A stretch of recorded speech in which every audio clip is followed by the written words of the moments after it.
bénédiction qui accompagne ce moment. Merci Seigneur pour ton nom qui accompagne ce message. Merci pour ta grâce. Merci pour ta paix qui est avec nous. Merci Saint-Esprit de Dieu. Merci Seigneur Jésus-Christ.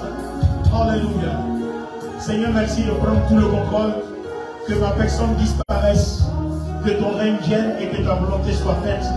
Ici à Meïssa, Villeneuve Saint-Georges, en cette célébration de la Pentecôte 2023, au nom du Seigneur Jésus-Christ. Et un enfant de Dieu dit très fort, Amen fort, Amen bien, et Amen puissant. Donne-moi un Amen glorieux, donne-moi un Amen diamanté. Est-ce que Meïssa en place célébrer le Seigneur Jésus-Christ? Alléluia. Amen. On va aller dans la Bible, les Actes des Apôtres. On prend d'abord le chapitre 1, Actes des Apôtres, le chapitre 1. On va prendre à partir du verset 3, Actes des Apôtres, chapitre 1, verset 3. Actes des Apôtres, le chapitre 1, verset 3. Et ensuite, on va prendre le verset 2. On va lire juste quelques passages et je vais expliquer le contexte historique de la Pentecôte. Ensuite, je l'adapterai au contexte biblique actuel, ecclésiastique actuel, pour que nous, en tant que membres de l'Église, nous puissions en faire bon usage. Actes des Apôtres, le chapitre 1, à partir du verset 3. Est-ce que quelqu'un peut me faire la grâce de le lire, s'il vous plaît? Amen. Après qu'ils eussent souffert, il leur apparut vivant et leur donna plusieurs preuves, se montrant à eux pendant 40 jours et parlant des choses qui concernent le royaume de Dieu. Comme il se trouvait avec eux, il leur recommanda de ne pas s'éloigner de Jérusalem. Comme il se trouvait avec eux, il leur recommanda de ne pas s'éloigner de Jérusalem. Amen. Continue. Mais d'attendre ce que le Père avait promis. Ce que je vous ai annoncé, leur dit-il.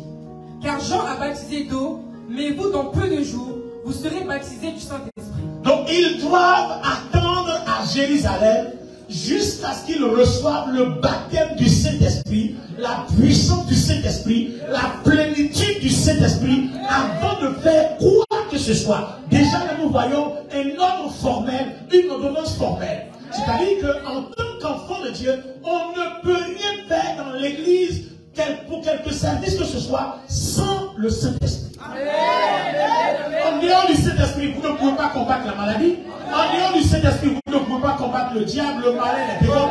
En dehors du Saint-Esprit, vous n'avez aucun succès qui vous viendra de Dieu. En dehors du Saint-Esprit, nous ne pouvons rien. Alors il a dit, attendez jusqu'à ce que vous ayez le revêtement. Et il dit, ce que le Père a promis, c'est donc une promesse. Les amis, une parenthèse. Ce n'est pas aujourd'hui que le Saint-Esprit descend. Il est descendu il y a plus de 2000 ans. C'est pas aujourd'hui. Nous sommes là pour célébrer sa présence dans l'église.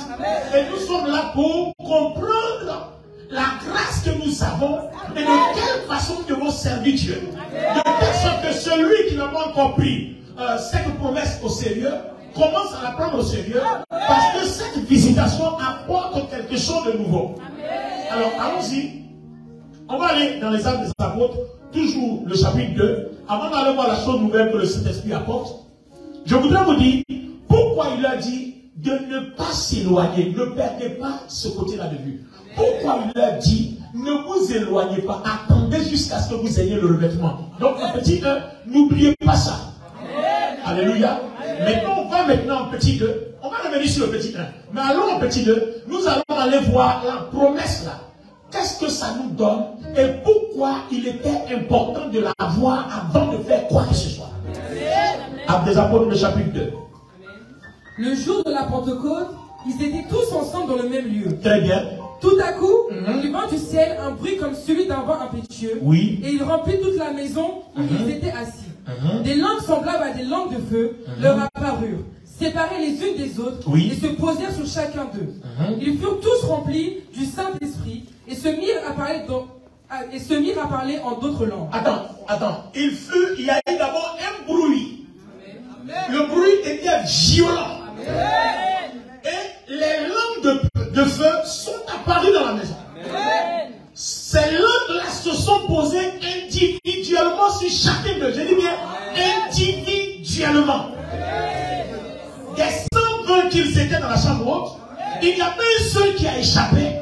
Les langues de feu se sont posées sur leur tête, sur eux, individuellement. Et quel est le signe qui a accompagné cette présence?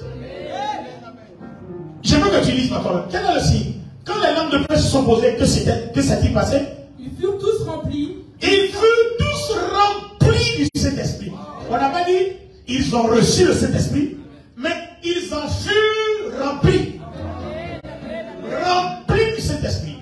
Alors, quand on est rempli du Saint-Esprit, quel est le potentiel qui se déploie de nous? Allons-y. Le potentiel, c'est quoi? Et se mirent à parler. Ils se mirent à parler en quoi? En d'autres langues. En d'autres langues que leur langue habituelle. Maintenant, pourquoi? Continue. Selon que l'Esprit leur donnait de s'exprimer. Selon que l'Esprit leur donnait. C'est-à-dire, ce n'est pas qu'ils sont allés faire des études en langue pour parler d'autres langues. Le Saint-Esprit est descendu. Automatiquement, celui qui n'a jamais parlé l'anglais commence à parler l'anglais. Automatiquement, celui qui n'a jamais parlé hébreu commence à parler hébreu. Automatiquement, celui qui n'a jamais parlé araméen commence à parler araméen. Automatiquement, celui qui n'a jamais parlé français commence à parler français. Regardez la capacité, le potentiel que nous avons quand nous sommes remplis. Pas quand nous avons le Saint-Esprit, mais quand nous sommes remplis. Pourquoi j'ai dit ça? Pierre dit au Seigneur Jésus. Donc le Seigneur pose d'abord la question. Que pensez-vous que les gens disent que je suis? D'autres disent que tu es Élie, d'autres disent que tu es un prophète, d'autres disent que tu es ceci, d'autres disent que tu es cela. Pierre se lève et dit, moi je sais. Tu es le Christ, le Fils du Dieu vivant. Alors le Seigneur dit, ce n'est pas un homme qui t'a révélé ça, c'est Dieu. Ça veut dire que Pierre avait l'esprit, mais il n'était pas rempli du Saint-Esprit parce qu'il n'a régné après le Seigneur. Donc quand on a l'esprit et qu'on est rempli du Saint-Esprit, ça fait deux potentiels différents.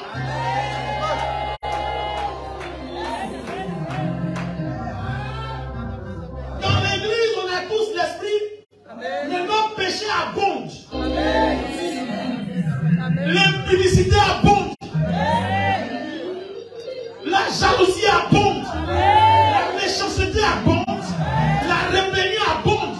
Pourtant, nous avons l'esprit. Bien aussi pouvons avoir la révélation par l'esprit, mais ça n'a pas empêché qu'il réunit pas trois fois le Seigneur. Il avait été pourtant prévenu.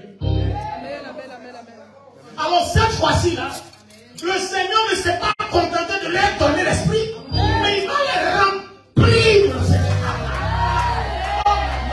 Il va les remplir du Saint-Esprit.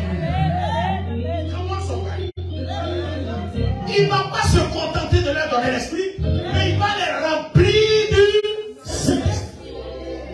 Donc, tu as l'esprit, tu as la révélation, tu prophétises, tu chasses les démons. C'est pas suffisant. Les 102 aussi ont été envoyés par 70 2 à 2. Les disciples, autrefois, là dans la chambre où ils sont 120. Mais le Seigneur les a envoyés 70. 2 à 2. Ils sont venus, les démons nous ont soumis. La puissance de Dieu se manifeste. Il y a les guérisons. Mais quand on a arrêté Jésus dans le jardin de Gethsemane, ils ont fui. Celui qui est rempli du Saint-Esprit ne fuit plus, il est royal. Oh, comment somebody. Celui qui est rempli du Saint-Esprit est loyal. Il ne fuit pas quand il y a des problèmes. Il reste là, il fléchit chez nous, il prie, il se bat pour que les problèmes soient résolus. Il ne fuit pas, il reste là. Il est loyal. Malgré qu'ils avaient la révélation, ils n'ont pas pu être loyaux à Jésus-Christ. Mais ils savent. C'est pour ça qu'il dit aux disciples, je connais vos faiblesses. Vous n'allez pas partir quelque part. Je connais vos faiblesses. Si vous partez, vous êtes mort. Parce que la moindre chose, vous allez fuir. La moindre chose, vous allez tomber dans le péché. Vous allez tomber dans les faiblesses. Alors restez là. Vous avez l'esprit, restez là jusqu'à ce que vous soyez remplis. Comment sommes-vous? Alors, n'allez pas quelque part.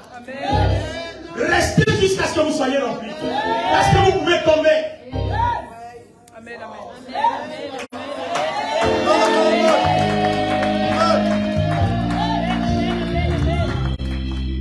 pouvez tomber dans, ne bougez pas, restez là. Alors, je veux montrer par un schéma être rempli du Saint-Esprit. Est-ce que je peux avoir un verre d'eau? Alors, regardez, vous voyez, non? Voici le Saint-Esprit. Alors, voici les pierres et les autres disciples. Regardez bien. J'ai mis une quantité. Montre-leur le verre, ils vont voir le niveau. Vous voyez? Il est là. Est-ce qu'ils n'ont pas l'esprit? Ils ont l'esprit. Mais et la partie vide là, c'est occupé par qui?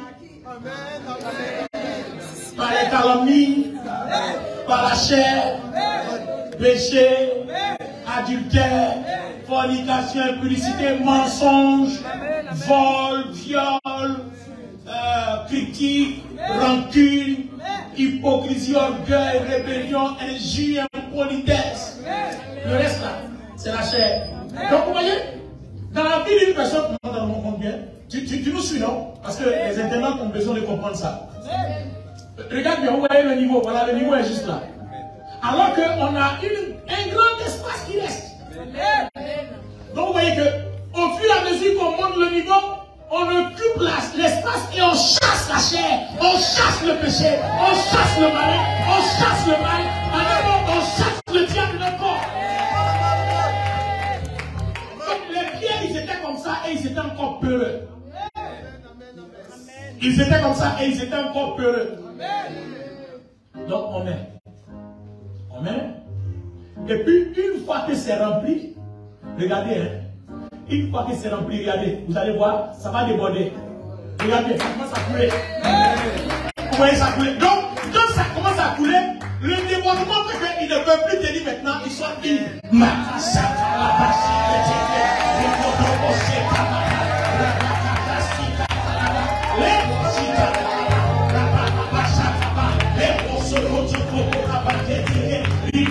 voyez? Et on dit, ils ont dit. Continuez la lecture maintenant. Il y avait un séjour à Jérusalem. Parce que les pierres avaient l'esprit, mais ils ne parlaient pas la langue. Donc il faut que ça déborde pour que les choses phénoménales, extraordinaires, commencent à s'opérer. Donc vous voyez que si vous êtes chrétien, que vous êtes encore faible devant le péché, vous êtes encore faible devant la rébellion et toutes ces choses, ça veut dire que le Saint-Esprit n'est pas encore plein. Ce chrétien-là doit aller chercher la plénitude du Saint-Esprit à travers la prière, le jeûne, la méditation de la parole et un encadrement sérieux. C'est pour ça qu'on a beaucoup de rebelles dans l'église. Mais quand le Saint-Esprit vient à un certain niveau, il se manifeste quand il contrôle l'esprit. Parce qu'il peut encore mentir. Il peut encore faire des bêtises en parenthèse. Mais maintenant que le Saint-Esprit le contrôle, il ne parle plus par lui-même. Quand il parle, il me dit, ah, le Saint-Esprit, il dit, popo, chaka. Il me dit, je m'en fous, le Saint-Esprit, il dit, papa, chaka, il dit, papa, chaka, alléluia, alléluia, alléluia, alléluia. Il ne comprend plus, et le Saint-Esprit contrôle tout. Il faut que nous arrivions à cette phase où le Saint-Esprit contrôle tout. Si toi et moi n'arrivons pas à cette phase où le Saint-Esprit contrôle tout, on n'a pas encore la garantie qu'on est sauvé. Alléluia. On n'a pas encore la garantie qu'on est sauvé. Une fois que vous arrivez au niveau de la plénitude de l'esprit, vous ne pouvez plus, vous n'avez plus le temps de gérer la chair. C'est-à-dire, il n'y a plus d'espace pour la chair. Donc, quand on insulte, ça glisse sur ton corps parce qu'il n'y a pas de place. Il n'y a pas de place. Regardez dans le verre. Dis-moi. Là, regardez, tout est plein. Le démon de mensonge, il va rentrer où? La sirène des eaux impulsité, elle va rentrer où? Masturbation va rentrer où? Avortement va rentrer où? Adultère va rentrer où? Rébellion, colère, jalousie, hypocrisie, ça va rentrer où? Méchanceté va rentrer où? Avant que c'était au milieu, dès que tu as mal à la tête, j'ai mal à la tête, je ne peux pas venir à l'église, je peux te coucher. Oh, maintenant que tu es rempli, le Saint-Esprit change ton comportement. Même quand tu as mal à la tête, tu dis, j'irai adorer, parce qu'il me guérit là. J'irai louer,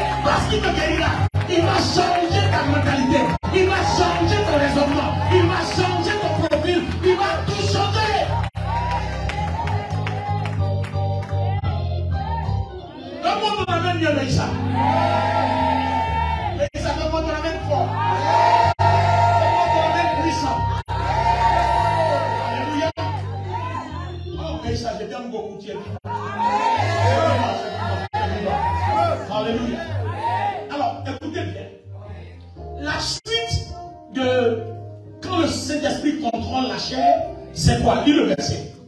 Or, il y avait un séjour à Jérusalem, Aha. des Juifs, hommes pieux, de toutes les nations qui sont sous le ciel. Au bruit qui eut lieu, la multitude accourut, elle fut confondue parce que chacun les entendait parler dans sa propre langue. Ils étaient tous dans l'étonnement et la surprise, ils se disaient les uns aux autres, voici ces gens qui parlent, ne sont-ils pas tous galiléens? Aha. Et comment les entendrons-nous dans notre propre langue à chacun? Vous voyez, regardez bien là. Quand le Saint-Esprit te contrôle, Amen. tu ne maîtrises plus rien. Amen. Les dons spirituels courent. Amen. C'est-à-dire, tu ne fais pas exprès. Amen. Tu passes sur le pied à la guérison. Amen. Attends, la Bible ne dit pas qu'on alignait les malades. Et quand Pierre passait, son ombre guérissait les malades. Il était tellement rempli du Saint-Esprit que son ombre était aussi.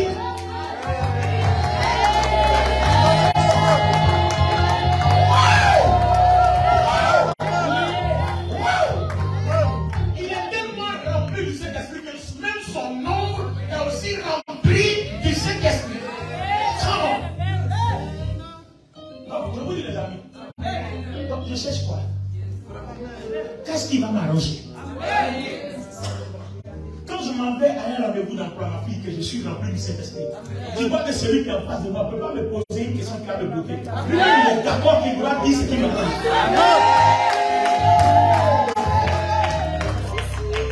Parce que le Saint-Esprit est dans ma bouche, il est dans mes yeux, il est dans ma tête, il est dans mon visage, il est dans mon langage, il est partout. Quand les gens me voient comme ça, les gens me disent, comment tu me vois?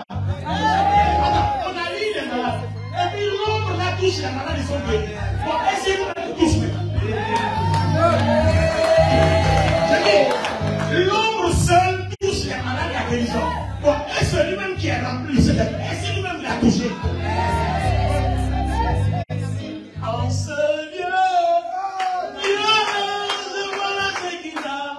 En ce lieu, je vois la Shekinah. En ce lieu, je vois la Shekinah.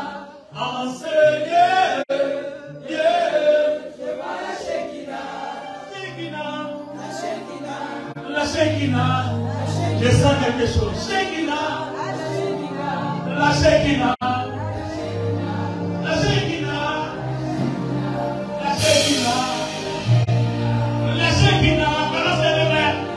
La Shekinah. Le Saint-Esprit m'interrompt parce qu'il veut faire quelque chose.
L'atmosphère, balancez les mains, tout le monde balancez les mains.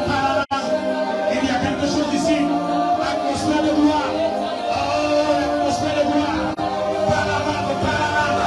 La présence, la puissance de Dieu.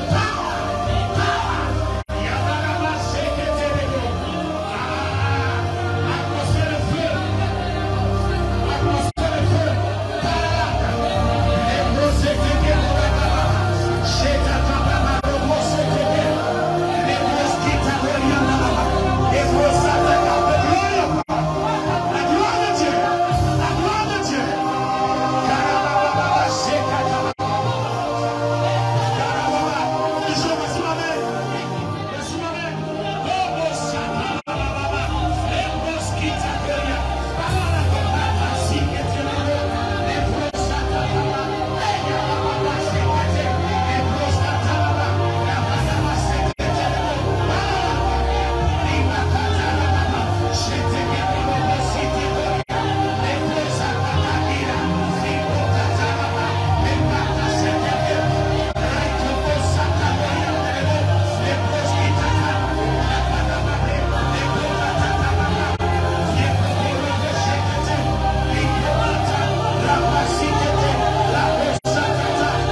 Yes, Lord,